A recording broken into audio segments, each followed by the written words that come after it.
Chapitre 14.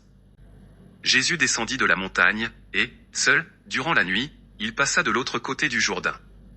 Il jeûna 40 jours et 40 nuits, sans rien manger, ni de jour ni de nuit, priant continuellement le Seigneur pour le salut de son peuple auquel Dieu l'avait envoyé.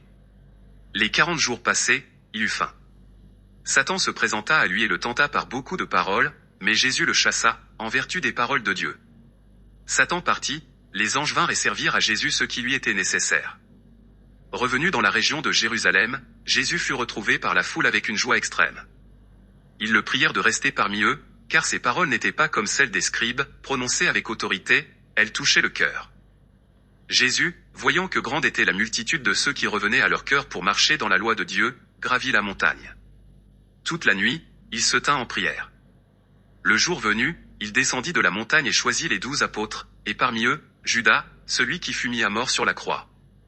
Leurs noms sont André et Pierre son frère, pécheurs, Barnabé qui écrivit ceci, ainsi que Matthieu le publicain qui s'asseyait au comptoir, Jean et Jacques fils de Zébédée, Thaddée et Jude, Barthélemy et Philippe, Jacques et Judas Iscariote, le traître.